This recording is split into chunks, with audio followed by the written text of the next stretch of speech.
Bienvenidos al tercer y último día de actividades del primer encuentro y muestrario de investigaciones audiovisuales. Nuestro programa consta de 3 actividades. Damos paso a la primer mesa del día de hoy, titulada La fotografía, la imagen y la ética. Modera Ricardo Cárdenas. Muchas gracias, buen día. Pues bueno, con esta mesa finalizamos lo que serían las mesas de trabajo de este primer encuentro y muestrario de investigaciones audiovisuales, y el día de hoy pues tenemos una temática muy interesante y una dinámica muy interesante aprovechando los recursos audiovisuales. La mesa está compuesta por Eliseo Ortiz, por Luis Gabriel Hernández Valencia y por Ivonne Fombona. Les explico brevemente, tanto Eliseo Ortiz como Luis Gabriel Hernández, que ustedes lo conocen muy bien, no nos van a poder acompañar físicamente, pero nos acompañarán por medio de las tecnologías audiovisuales. Eliseo Ortiz nos mandó un enlace por medio de Vimeo y Luis Gabriel, famosísimo Gabo, nos dejó grabada su participación. Entonces, así ves cómo vamos a trabajar en esta mesa. Bien, primero voy a presentar el trabajo que nos envió Eliseo Ortiz, que se titula La condición contemporánea de un ser, un sujeto social, una reconsideración de la subjetividad en México y Estados Unidos. Nada más me permito leer muy brevemente quién es Eliseo Ortiz. Es estudiante del doctorado de Arte y Cultura Visual por la Universidad de Ontario, es cineasta, documentalista, escritor y artista de medios. Y bueno, él es originario de Monterrey y pues estudió la licenciatura en Ciencias de la Comunicación por el Instituto Tecnológico de Estudios Superiores, el TEC de Monterrey. Bien, sin más, presentamos el trabajo de Eliseo Ortiz.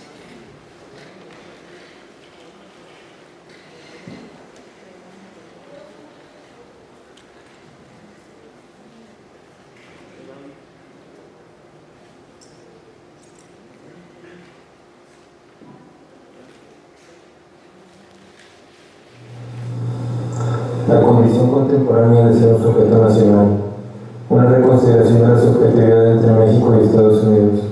Durante los últimos años he invertido mi tiempo en perfeccionar una metodología de producción y un proceso artístico mediante el cual he llegado a entender la forma en que la subjetividad se construye en diversos escenarios.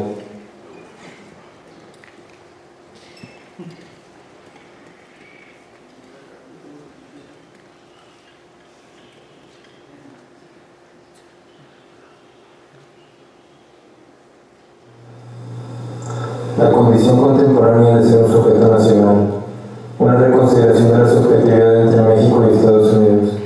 Durante los últimos años he invertido mi tiempo en perfeccionar una metodología de producción y un proceso artístico mediante el cual he llegado a entender la forma en que la subjetividad se construye en diversos escenarios.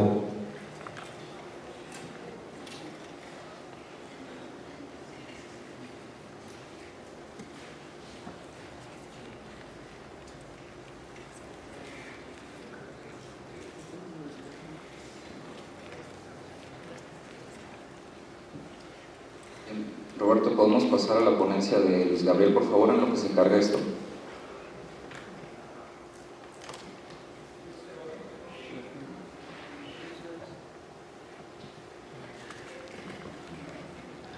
Hola, buenos días. Yo les voy a presentar el día de hoy la ponencia que se titula ¿Lo popular es de todos o no? Es la representación visual de la cultura popular. Antes que abordar, digamos, las representaciones visuales de lo que se considera lo popular, pretendo que esta ponencia sea una invitación para la reflexión a través de 2 o 3 preguntas que vamos a hacer y que vamos a estar sobre todo, en este caso, hacer énfasis en las representaciones visuales de lo que es la cultura popular de México. Porque igual si quisiéramos, bueno, también de manera muy puntual en 2 o 3 ejemplos, porque si quisiéramos hacer una representación o un estudio sobre las representaciones visuales de México de la cultura popular, sería una tarea muy ardua, muy compleja, y entonces vamos a insistir más en abrir un debate y propiciar una reflexión sobre el tema. Con ello también lo que pretendo es quitar el lastre de la posición de lo popular como que lo popular contra lo elitista, o también solamente pensando en las artes populares o en otras cosas. Dejaremos esos otros debates de fuera y solamente nos abocaremos a la cuestión precisamente de lo que sería lo popular. El término de lo popular ha sido y es una cuestión muy difícil de explicar. En su excepción más simple sería todo lo que es del pueblo, aquello que le pertenece al pueblo. Sin embargo, lo que le pertenece al pueblo no siempre es asequible para todos, dependiendo del uso que se haga precisamente de lo popular. Entonces, podríamos hacer una breve lista con algunos ejemplos de aquello que se puede considerar elementos populares o que entran en la categoría popular. Por ejemplo, las artesanías, las fiestas, las danzas, la música, los trajes típicos, los monumentos públicos, los refranes y en este mismo tenor de la lengua, los dichos, las leyendas, los mitos. Y si se me pasa algún otro elemento o categoría que ustedes consideren popular, por favor coméntenlo para ampliar precisamente esta categoría. Entonces, hay otra dimensión en el uso de lo popular. Si lo popular es del pueblo, de la gente, entonces es de todos, y esos todos son todos. Si hay unos otros, van a existir entonces los otros. Esa es la pequeña diferencia, y aquí también en el ámbito de lo popular entra el tema de la identidad. Porque no es lo mismo vivir en Tijuana que vivir en Mérida. En este caso, a lo mejor lo popular en Tijuana sería comer ensalada César y tomarse una foto con el burro Cebra. Eso sería como parte del ámbito de lo que se considera popular en el patrimonio también cultural de los tijuanenses. Pero si nos vamos a Mérida, no vamos a encontrar entonces esa ensalada César, sino salbutes, cochinita pibil, y además la foto no sería a lo mejor con el burro Cebra, ni siquiera va a existir este tipo de representación. Sería probablemente del del Monumento a la Patria del Paseo Montejo. Entonces, no son las mismas personas que viven en Tijuana y tampoco las mismas que viven en Mérida.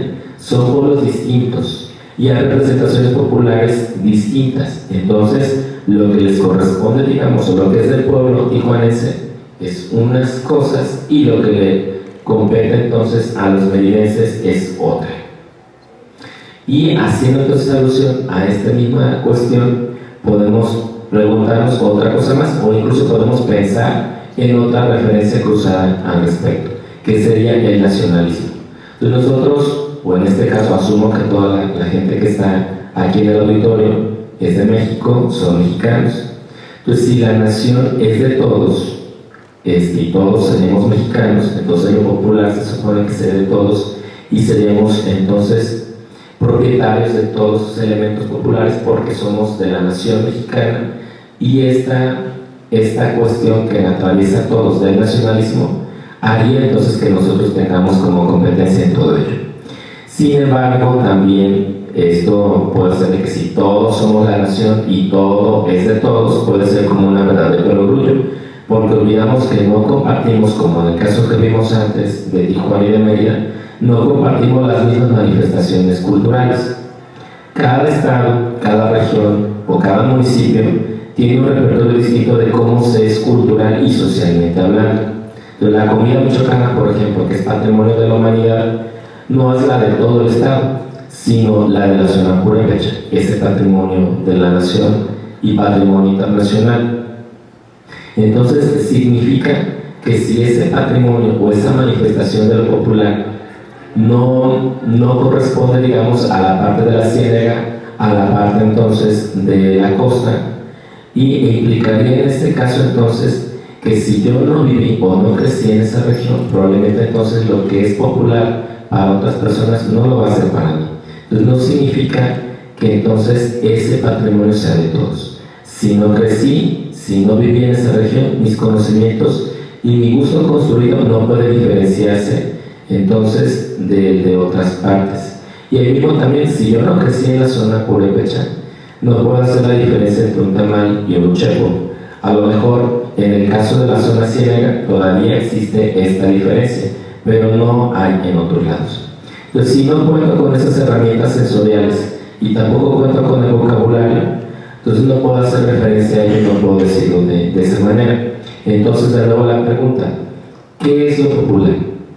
Aquí en este caso entonces va a corresponder, conforme ya lo hemos hablado, a el patrimonio, a la cultura, a la sociedad en la cual crecí y en la cual me desenvuelvo y con la cual comparto entonces determinados elementos.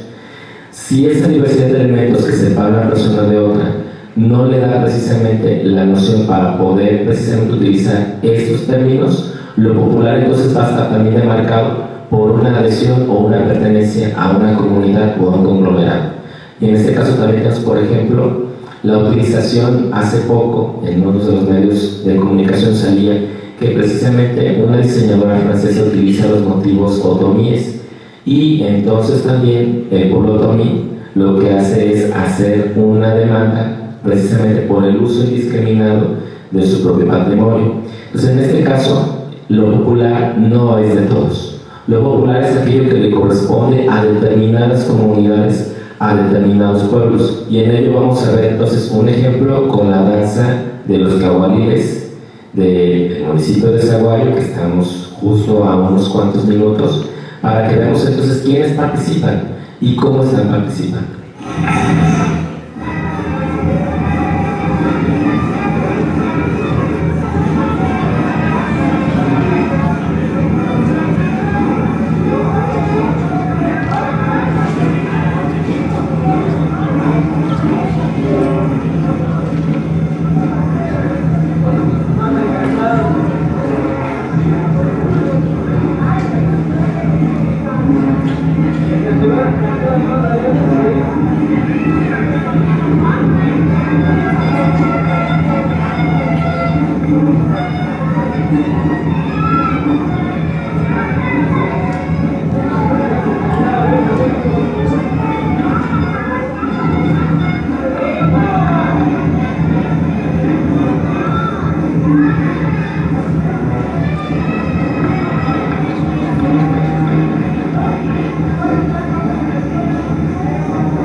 Hay entonces como tres grandes actores que vemos en esta manifestación de lo popular.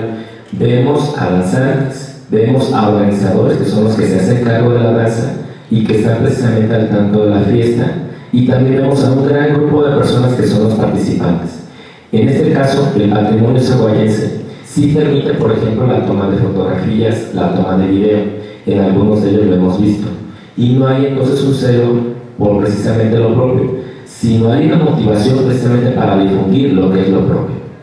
Y en este caso tampoco contamos, o no se cuenta, digamos, con derecho de autor o un derecho sobre la producción audiovisual.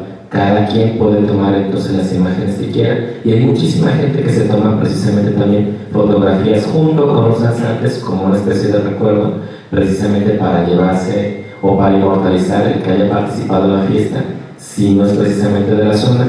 Y si es de la zona, de todas formas, para tener este referente directo de que estuvo en esa fiesta y de que está participando en ella.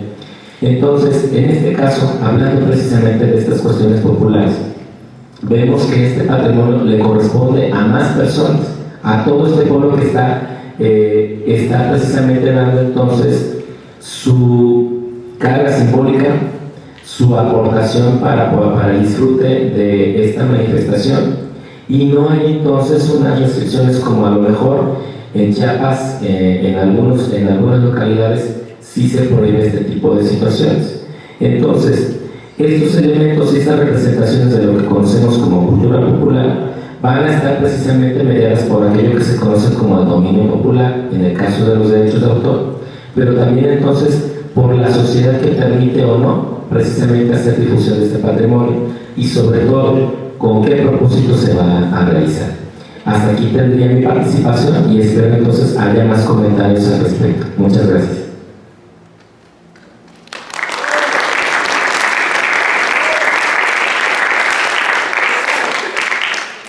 Bien, agradecemos la participación del compañero Gabriel Hernández y damos paso a Ivonne Fombona, que presenta la ponencia La imagen, un texto más allá de la palabra.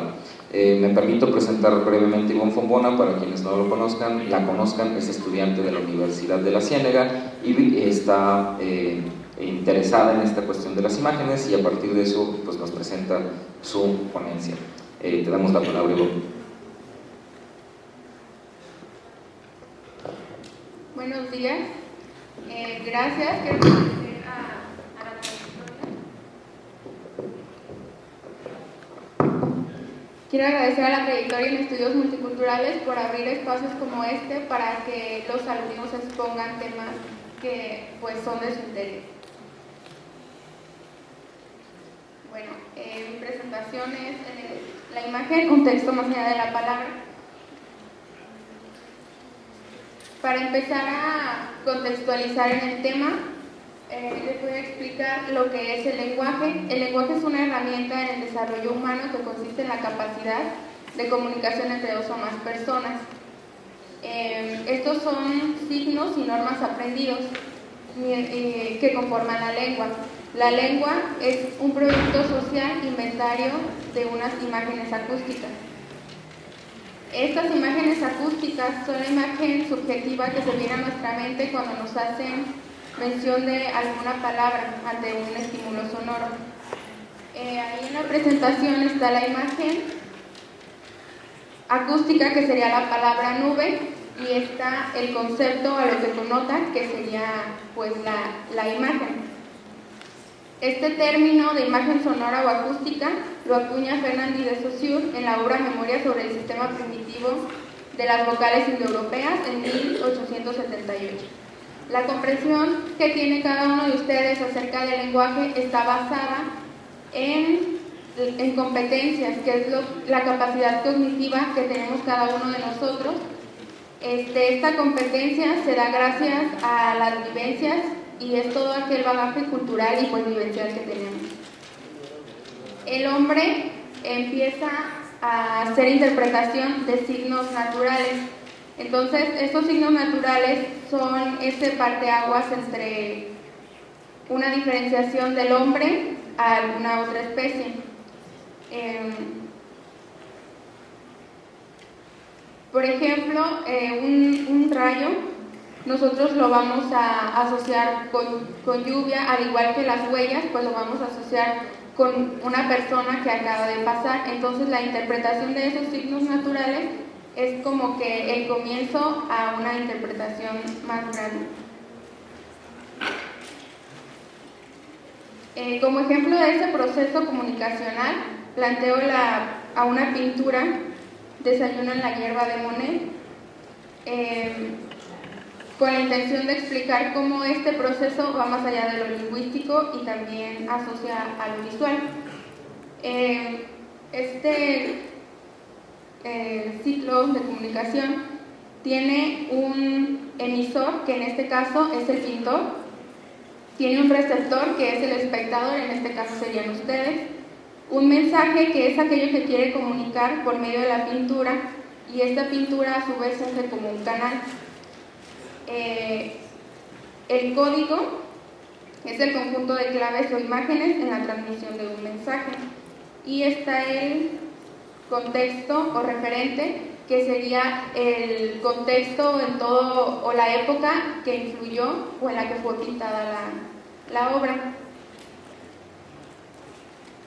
Para contextualizar más este tema de la imagen, está la comparación de dos pinturas, Desayuno sobre la hierba y Dioses fluviales.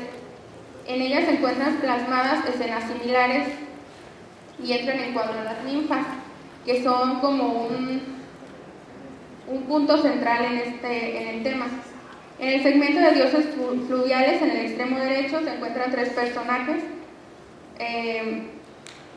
Está una ninfa desnuda, sentada en el piso con la mano derecha en su barbilla, cabello corto adornado con una corona de olivos, el rostro hacia el frente con la mirada perdida. Esta mujer, esta ninfa, tiene un aspecto andrógino con el pelo corto, que es como un desacuerdo a su época. La pintura fue hecha en 1530. También se encuentran dos hombres desnudos, los cuales no se nota que tengan algún tipo de interés por esta mujer. En la otra pintura, en la del desayuno sobre la hierba, se encuentra una ninfa desnuda en la misma posición que en la anterior. Aquí, esta tiene la mirada fija al frente, mientras que la otra la tiene un tanto, pues no tan... Esta ninfa se ve un tanto curiosa al tratar de ver qué hay más allá de la imagen, más allá del cuadro, ¿no? Como tratando de llegar al espectador, mientras que la otra tiene la mirada un tanto más perdida. Aquí se encuentran dos hombres y los hombres están vestidos. Entonces, en la interpretación de estas imágenes, de estas pinturas, pues se encuentra que son muy parecidas. Y el desnudo de la mujer en la de Desayuno sobre la hierba muestra la desigualdad de género que predominaba en la época.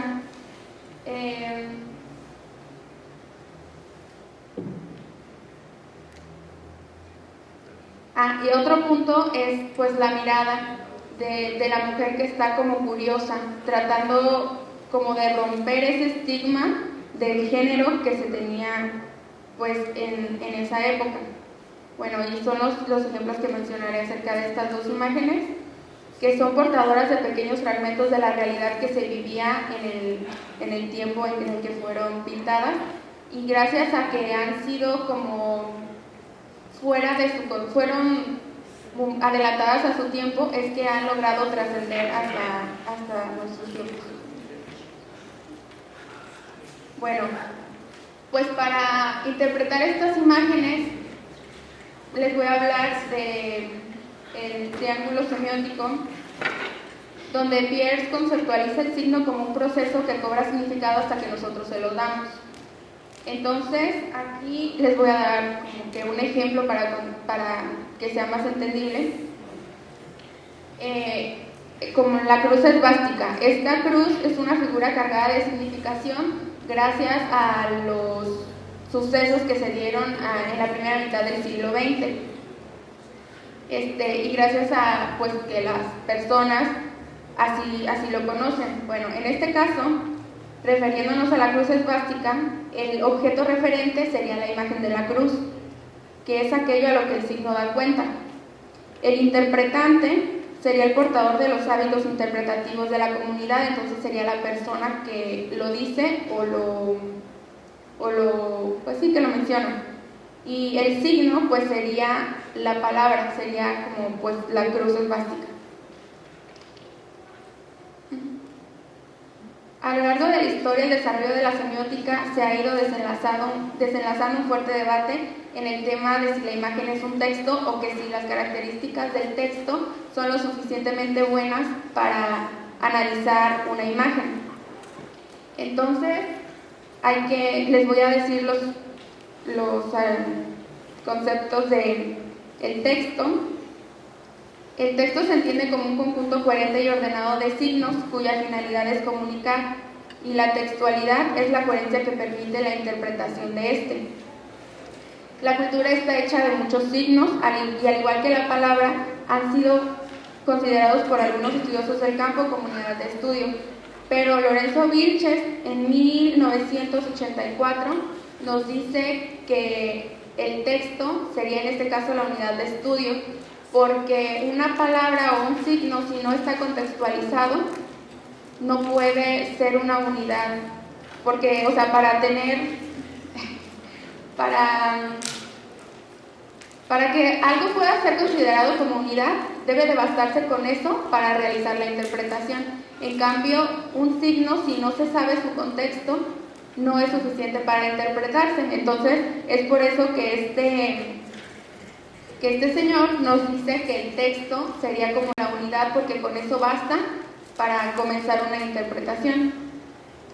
Bueno, y también es importante comprender al texto más allá de signos lingüísticos y integrarlos en concepto de imágenes visuales, y más en la actualidad, porque, bueno, desde un punto fuera del contexto semiótico y más hacia el lado de las ciencias políticas, Giovanni Sartori nos dice que en la actualidad nosotros hemos evolucionado y hemos dejado de ser ese Homo sapiens y nos hemos convertido en un Homo videns. Entonces, el papel que juega la imagen en nuestra vida cotidiana pues es muy fuerte porque nosotros ya no pensamos y ya no nos cuestionamos, sino que únicamente nos dejamos guiar a través de las imágenes. Es por eso que ahora es tan fácil como que la manipulación de las nuevas generaciones a través del internet y las redes sociales.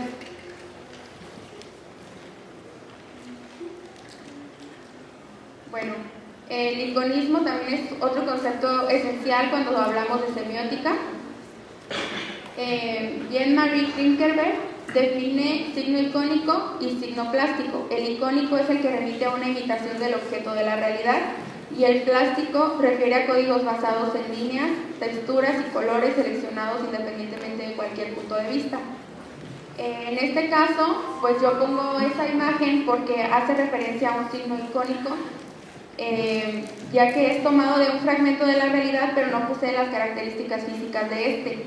Entonces, es únicamente pues la pintura que no posee nada, pues alguna característica de una pipa real más que la imagen como tal.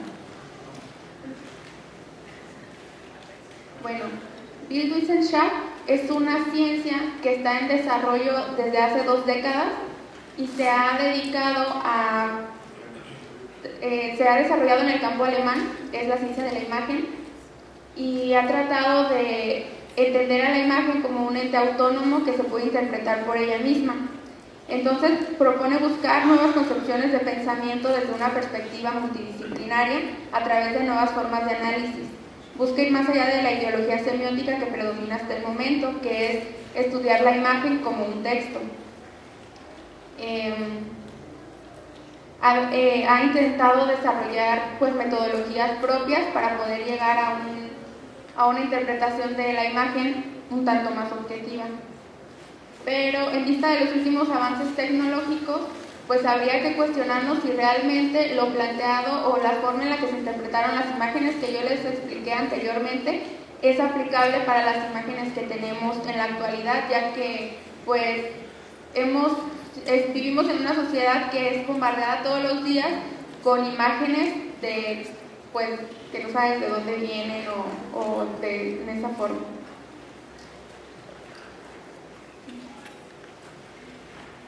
Y entonces aquí es donde entra la democratización de la imagen, que es debido al fácil acceso que tenemos a las cámaras, a los teléfonos celulares en la actualidad.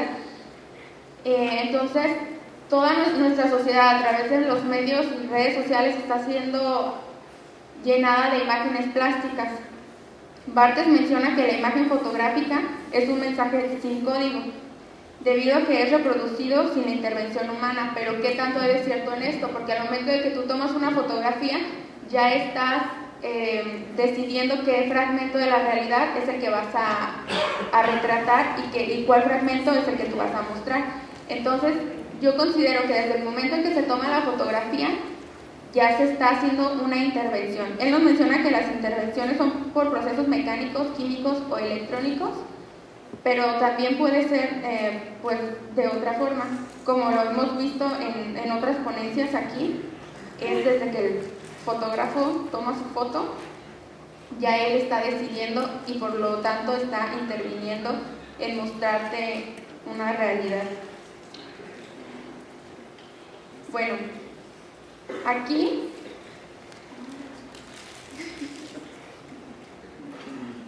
bueno, en esa foto que se muestra ahí, pues parece ser que un niño está durmiendo entre las tumbas de sus papás. La foto hasta se encuentra en internet con la leyenda de un niño sirio que después de la guerra mataron a sus papás. Entonces es como un impacto que si tal vez sí te intenta mostrar una realidad que se está viviendo, no lo muestra desde un punto franco o sincero. Entonces la fotografía posmoderna se orienta más hacia un sistema abierto de interpretación, porque podemos decir que no existe una forma correcta para interpretarla. Por el contrario, la apertura implica alternativas diversas para su interpretación. Esta imagen puede ser recreada por cada persona que la ve, por cada observador, y interpretarla se va a interpretar de acuerdo a tu capacidad cognitiva, que fue lo que les expliqué en un principio. De otra forma, la fotografía No empieza cuando está en la mente del fotógrafo ni cuando la hacen, tampoco cuando la postproducen o cuando la distribuyen. La foto empieza cuando es vista por el otro. Y pues, para dejar aquí, porque este no es un tema concluido, mucho menos que yo vaya a concluir, les dejo unas preguntas. Que hay aquellas imágenes que dejan de tener ese significado profundo, donde se vuelve únicamente una imagen plástica, carente de significado, pero con utilidad, y se les puede considerar un texto. Eso sería todo de mi parte, y pues muchísimas gracias.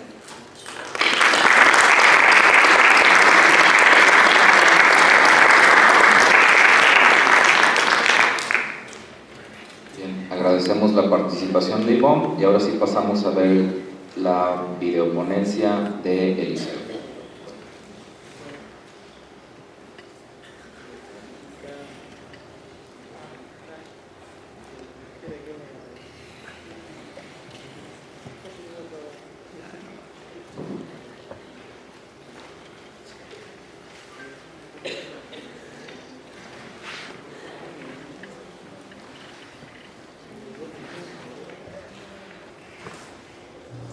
La condición contemporánea de ser un sujeto nacional, una reconsideración de la subjetividad entre México y Estados Unidos. Durante los últimos años he invertido mi tiempo en perfeccionar una metodología de producción y un proceso artístico mediante el cual he llegado a entender la forma en que la subjetividad se construye en diversos escenarios sociales y políticos. Dichas exploraciones se han hecho patentes principalmente a través de un acto de observación e indagación. Subsecuentemente le han dado forma a una práctica que tiene como objetivo retratar, documentar y construir narraciones sobre los múltiples discursos articulados por el sujeto. Estos discursos que he sido capaz de identificar emergen y responden a procesos legales y nociones faciales que incluyen y excluyen al individuo de ciertos territorios de reconocimiento. El trabajo creativo que ha resultado de esas indagaciones teóricas y artísticas ha tomado la forma de entrevistas multimedia y una extensa recuperación de la vida histórica. Además de explorar nuevas herramientas metodológicas, he tenido la oportunidad de presentar los resultados en forma de proyecciones de video y cine, ponencias ilustradas, documentales expandidos, instalaciones físicas y escritura creativa. Esta metodología ha sido útil para localizar y documentar los efectos recíprocos y entrelazados de los discursos que someten al individuo a permanecer dentro de determinados sitios de control, y de igual forma me ha permitido retratar la voluntad del individuo para responder activamente a la opresión y categorización de dichas instancias. Este proyecto tiene como objetivo central hacer un nuevo estudio sobre la subjetividad nacional contemporánea, que para fines de esta investigación voy a encontrar particularmente en las relaciones culturales y sociales entre México y Estados Unidos. La investigación consiste en un estudio a través del cual busco retratar una noción de identidad nacional formulada en México y Estados Unidos. De acuerdo a mi entendimiento, dicho nacionalismo se construyó y obtuvo relevancia principalmente a lo largo del siglo XX. De acuerdo al análisis de la condición de ser una persona, formulado por Judith Butler y Michel Foucault, la concepción de reconocimiento nacional es también una experiencia de autorreconocimiento que emerge como resultado de una relación dialéctica entre la idea que un individuo tiene sobre sí mismo y aquello que es articulado retrospectivamente frente al otro. De ahí surge la necesidad de revisar el nacionalismo contemporáneo en un contexto transnacional. Esta correlación es además perpetuada por una serie de normas institucionales que para fines de este análisis voy a llamar las normas de una nación. En relación a este tema, en su libro titulado Dar cuenta de sí mismo, Butler indica que dichas normas actúan no solo para dirigir la conducta, sino para condicionar la posible aparición de un encuentro entre el otro y yo. Es precisamente en este encuentro donde se hace patente la condición de autorreconocimiento que nutre la subjetividad nacional. De acuerdo a mi lectura de esos dos autores, las normas de una nación se convierten en la mediación que determina si el encuentro puede o no ocurrir en determinado momento y lugar. Después de hacer una revisión del postulado que hace Butler sobre la dimensión ética del sujeto y el estudio sobre el cultivo del sí presentado por Foucault, he sido capaz de identificar y entender una historia sobre la identidad nacional contemporánea que se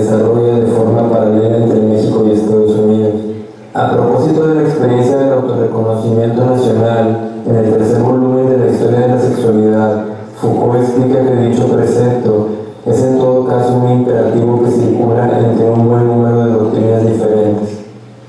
Ha tomado también la forma de una actitud, de una manera de comportarse, ha impregnado las formas de vivir, se ha desarrollado en procedimientos, en prácticas y en recetas que se meditan, se desarrollan, se perfeccionan y se enseñan. Ha constituido una práctica social, dando lugar a relaciones interindividuales, a intercambios y comunicaciones y a veces incluso instituciones.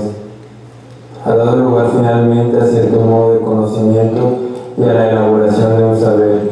Es precisamente ese saber que Foucault expone en su trabajo lo que nos permite obtener un sentido pleno de selfhood. Por lo tanto, para poder entender las relaciones sociales que le dan forma a un concepto de nacionalidad mexicana y norteamericana, es fundamental localizar y entender el saber que moviliza dicha noción. Ese saber, de acuerdo a mi hipótesis, está diseminado en varios ejemplos de literatura y cine producidos durante el siglo XX, particularmente durante el periodo comprendido entre 1940 y 1960. Ese saber, de acuerdo a mi hipótesis, está diseminado en varios ejemplos de literatura y cine producidos durante el siglo XX, particularmente durante el periodo comprendido entre 1940 y 1960. A continuación, voy a proporcionar un breve análisis comparativo para contextualizar el tipo de investigación que estoy elaborando y situar el problema de estudio. Por ejemplo, la película Mexicanos al grito de guerra, escrita y dirigida en 1943 por Álvaro Gálvez y Fuentes, manifiesta una conexión compleja entre los eventos que tuvieron lugar el 5 de mayo de 1862 en la Batalla de Puebla y la creación del himno nacional mexicano en 1854, tan solo algunos años antes de la batalla. Para lograr entender cómo la noción de identidad nacional se hace patente en un contexto contemporáneo, es necesario realizar un análisis de esta película. Ahora bien, de acuerdo a mi interpretación, este film describe una forma de pensamiento que apareció por primera vez tras la consumación de la Revolución Mexicana. Es decir, en ese momento se presenta la necesidad de crear una categoría política y mediática, la de la mexicanidad. Siguiendo lo escrito por algunas figuras de la literatura mexicana como Alfonso Reyes, José Vasconcelos y Octavio Paz, el sujeto nacional universal personificado por la figura del mexicano constituye esencialmente una nueva categoría subjetiva que requiere ser analizada y discutida en nuestro tiempo. Este tema de estudio se convirtió, para muchos intelectuales, escritores y artistas, en una indagación imperativa por aquello que concierne a la personalidad del mexicano postrevolucionario y soberano. Por ejemplo, este postulado se convirtió en la norma que movilizó las narrativas de lo que conocemos como la época del oro del cine mexicano, el modernismo mexicano y la ruptura. Por lo tanto, la identidad postrevolucionaria recién formulada resiste a la intervención extranjera en la medida en que el sujeto soberano imaginado podía ofrecer la vida y la de sus hijos como garantía de adherencia a la patria. A propósito de la emergencia de ese sujeto mexicano nacionalista, una estrofa del himno nacional proclama que el cielo, un soldado en cada hijo de Dios. En este contexto histórico, la urgencia por establecer la noción de soberanía nacional se comenzó a cristalizar en la idea de una nación homogénea y productora de sujetos.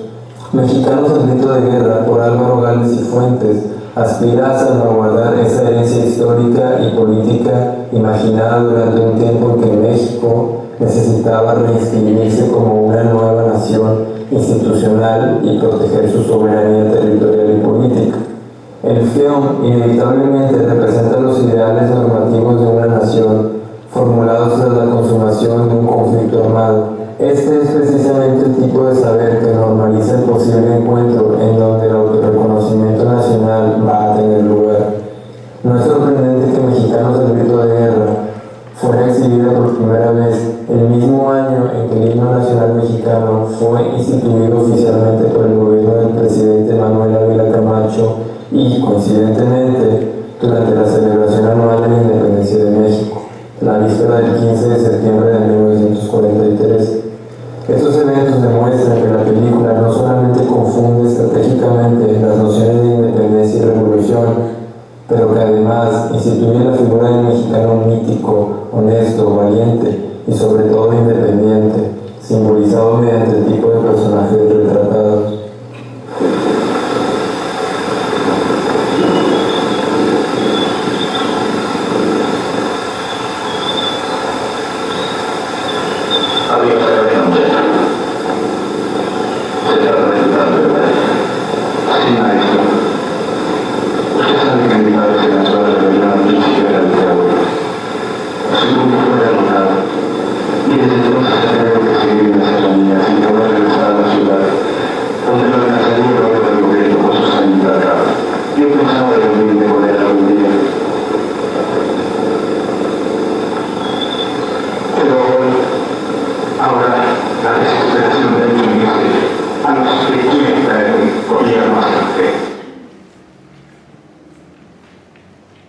Simultáneamente en Estados Unidos, John Ford dirigió en 1940 una película basada en una novela de John Steinbeck, titulada en español Las uvas de ira.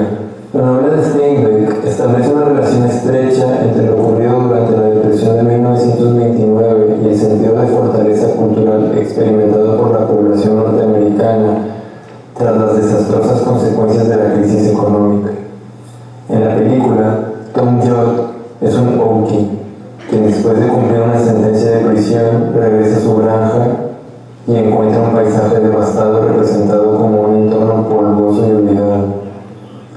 Esta privación lo obliga a él y a su familia a emigrar hacia el oeste y encontrar refugio en el estado de California.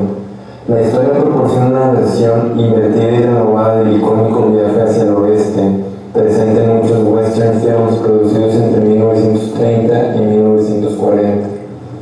Sin embargo, en lugar de evocar la iniciativa de ocupación territorial del colono blanco como una reflexión del destino manifiesto, los Okies en esta película son presentados como refugiados en su propia tierra. Tras vivir en campamentos y granjas en el sur de California y ser expuestos a discriminación, abuso policial y salarios ínfimos, ellos y muchos otros granjeros desplazados son empujados a convertirse en nómadas modernos y personificar una diáspora americana en permanente desplazamiento. Tanto en la película como en la novela, el Okie personifica a un pueblo fuerte, guiado hacia el símbolo ulterior del destino incierto, la tierra prometida. De esta forma, la película de John Ford instaura un lugar común y un espacio confortable donde todo sujeto norteamericano agredido, despojado y exiliado puede encontrar refugio y sanar el trauma del no reconocimiento. Al hacer esto, el film ofrece a estos nómadas imaginados la oportunidad de ser parte de un cuerpo homogéneo de personas y al mismo tiempo moviliza una estrategia que esboza un proyecto de nación capaz de asimilar una multitud de comunidades europeas desplazadas que resultaron de la Primera Guerra Mundial. El sujeto nómada, representado en uvas de ira, personifica la figura anímica y difusa del norteamericano. La película es también útil para entender la promesa ambigua de la globalización y la celebración agridulce del multiculturalismo norteamericano. De forma similar a Mexicanos al grito de guerra, esta película emula una norma que tiene como objetivo darle forma a una nación en tiempos de cambio. When someone dies, Mexico, it's farmer, who is it? Mexico. Little woman is all in one flow like a stream. The eddies and waterfalls, but the river it goes right on. No one looks at it that way.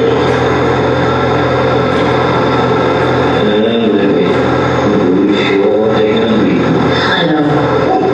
That's what makes us tough. Those fellas come up and die, and their kids ain't no good and they die out. But we keep it coming. We're the people that live. Estas ideas sobre subjetividad nacional formuladas a mediados del siglo XX en Estados Unidos y México son útiles para entender las repercusiones en un contexto transnacional, contemporáneo, y además verificar los alcances del estudio que estoy proponiendo. Tal es la relevancia de este análisis que a través de estas ideas se pueden explicar los actos excesivamente mediatizados del terrorismo suicida que ocurrió en la ciudad de Nueva York el 11 de septiembre de 2001 y la avalancha de amenazas reales e imaginarias que acompañaron el cataclismo producido por el ataque sobre la soberanía territorial de los Estados Unidos. La representación espectacular espectacular e imaginario del agresor externo, el terrorista, cuidadosamente construido por los medios masivos de comunicación, CNN, Fox News, entre otros, postuló un sentido de pertenencia nacional con relación inversa al fundamentalismo religioso estratégicamente localizado en los países árabes, islámicos, de Medio y Cercano Oriente. Sin abusar de la similitud, esta experiencia es equivalente a la producción de subjetividad nacional experimentada en Alemania nazi durante la Segunda Guerra Mundial. De acuerdo con el postulado de Giorgio Agamben en su análisis sobre la faceta jurídica y política del campo de concentración, la separación del cuerpo judío fue la producción inmediata de un cuerpo alemán. Por lo tanto, únicamente después de interrumpir la ley en un estado de excepción y privar al judío o de forma más amplia el sujeto no alemán de sus derechos como ciudadano soberano, la nación alemana fue capaz de obtener un sentido pleno de autorreconocimiento. En otras palabras, es a partir de un acto de agresión que una comunidad puede encontrar un sentido exclusivo de pertenencia. Retomando Foucault, el saber que provoca este encuentro fatal es la dicotomía entre el sujeto ario radicalizado en oposición al sujeto no puro excluido. Mientras tanto, las leyes de Nuremberg se convierten en la forma que produce el encuentro final, el exterminio. De acuerdo con esta lógica, una comunidad tiene que ser capaz de identificar permanentemente a una autoridad amenazante para poder asumir y salvaguardar una identidad institucional. Esto también puede ser entendido como la existencia de una ciudadanía soberana en oposición a una no ciudadanía. Este sentido de comunidad emerge como el resultado de una agresión fundamental infundida sobre el cuerpo de la nación, las personas, por la nación misma, la normatividad. Si tomáramos esta tesis sin considerar el concepto de violencia ética usado por Butler, la línea argumental parecería impulsiva e irrefutable. Sin embargo, la autora describe cuidadosamente un método para entender los mecanismos de producción subjetiva, los cuales son útiles para identificar las operaciones normativas de una nación. Ella explica que dar cuenta de sí mismo es, de acuerdo con la genealogía de la moral de Nietzsche, una experiencia que emerge de una agresión introducida por una autoridad virtual de la cual uno debe de tener que diferenciarse. Es frente a ese primer acto de violencia que el sujeto es obligado a reconocerse como un ciudadano soberano identificable. Ahora bien, después de haber esbozado una distinción general entre las operaciones normativas en diferentes momentos de la historia de México y Estados Unidos, debo empezar a clarificar cuáles son las implicaciones para obtener la condición de ser un sujeto nacional identificable y reconocible, en lugar de sugerir un precepto innato, fijo e inmanente al ser. El nacionalismo que estoy proponiendo abre una plataforma para construir múltiples interpretaciones que son articuladas por los individuos que actúan, hablan, producen e interactúan con las personas dentro de un contexto nacional específico.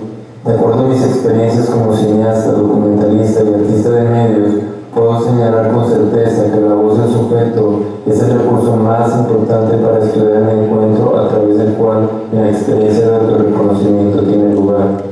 O en palabras de Butler, nosotros estamos unidos uno a otro por lo que nos diferencia, nuestra singularidad. El objetivo principal de este estudio no es solamente entender la condición de ser un sujeto nacional a través de las representaciones y descripciones contenidas en los ejemplos de literatura y cine, lo cual sustenta la base de la argumentación actual, pero también es muy importante para mí encontrar evidencia en las múltiples formas de articulación subjetiva. Esto puede ser entendido de forma retrospectiva como la voz singular e introspectiva del sujeto al dar cuenta de sí mismo. En mi experiencia, la relación dialéctica entre aquello que es impuesto de forma normativa y lo que es dicho de forma activa es, en la mayoría de los casos, revelada durante la investigación de campo y se manifiesta durante la realización de documentación audiovisual y trabajo de entrevista.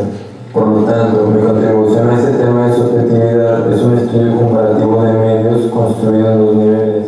Primero, utilizando algunos conceptos discutidos por los estudios críticos y la filosofía continental, voy a analizar la representación nacional contenida en una serie de novelas y películas producidas en México y Estados Unidos durante el siglo XX. Es importante reiterar que la lista de libros y películas, en lugar de ser el producto final de esta investigación, va a constituir la base para la creación de una obra que tomará la forma de una producción de medios. Segundo, voy a capturar la voz del individuo y su voluntad de articular nacionalidad en forma de realidad histórica a través de la realización de una serie de entrevistas con diversos sujetos mexicanos y norteamericanos. Ambas partes van a configurar un proyecto que en su relación contempla un planteamiento transnacional entre México y Estados Unidos. La intención es situar un paralelismo entre la historia de estas dos naciones.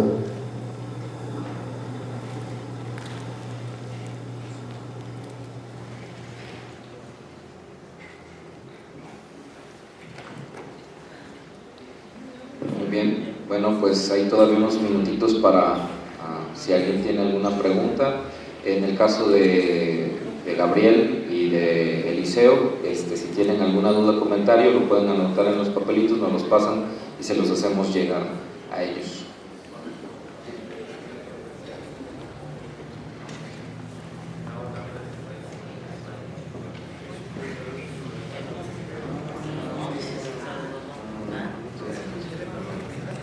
Preguntan cuál metodología surgió primero.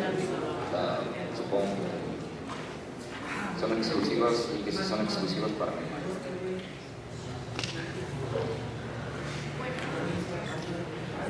Bueno, pues la imagen ha sido interpretada, como lo expliqué, como si fuera un medio lingüístico. Con la capacidad que se estudia un medio lingüístico, se estudian las imágenes. Y lo que pretende la ciencia en el desarrollo, que es la ciencia de la imagen, es explicarlas y darlas a entender como un ente autónomo. Pero como les dije, con este bombardeo de imágenes postmodernas, la pregunta que yo les haría es cómo tendría que evolucionar esta ciencia o cómo tendría que adaptarse para poder interpretar las imágenes actuales.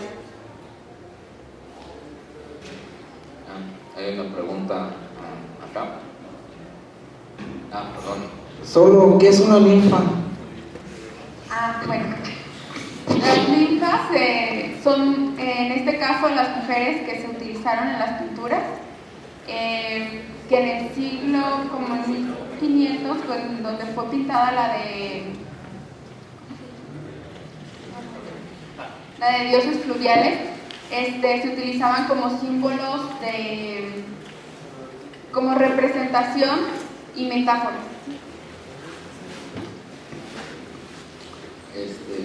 Una pregunta más, por favor. Un comentario nada más, Ivonne. Me parece muy interesante lo que estás planteando. Fíjate que en este momento estoy revisando las notas de un libro que creo puede contestar la pregunta que nos estás planteando sobre hacia dónde debe ir la crítica de la imagen, la interpretación. Es el libro de Mitchell Thomas, que se llama Teoría de la Imagen, sobre el discurso verbal y el discurso visual. Lo que plantea básicamente Mitchell Thomas es que hay que superar la idea de que la imagen y el texto, los textos son cosas radicalmente diferentes. Más bien todo el discurso visual es mixto, es tanto verbal como visual, así también como los textos son visuales y obviamente verbales. Entonces, eso por una parte. Él propone algo que se llama el giro pictoral, donde se le da preponderancia al receptor. Y, o sea, hay que interpretar a partir, ahora sí que no separando el sujeto y el objeto, sino tú siendo mismo parte de esa interpretación. Algo hermenéutico, algo en lo que tú estás implicado con toda tu posición espacial, con tu tiempo y con todos los estudios, ¿no? todo el mundo que hay detrás de ti. Entonces creo que si revisas este texto puede quizá responder un poco esa inquietud, ¿no? O sea, en pocas palabras, hay que superar pues la idea de que lo verbal es para las élites, los textos es para las élites y también la imagen es para las masas. No, se conforman, es una dialéctica entre ambas, ¿no? Entonces quizá si lo revisas pues te podría dar alguna luz al final, ¿no? Gracias. pues antes de concluir los trabajos de esta mesa, me permito entregar la constancia a Ivonne Fombona, que dice así: la Universidad de la Ciénega del Estado de Michoacán de Campo, a través de la trayectoria de estudios multiculturales, otorga la presente constancia a Ivonne Fombona Ponce por su participación en el encuentro y muestrario de investigaciones audiovisuales con la ponencia La imagen, un texto más allá de la palabra. Muchas gracias.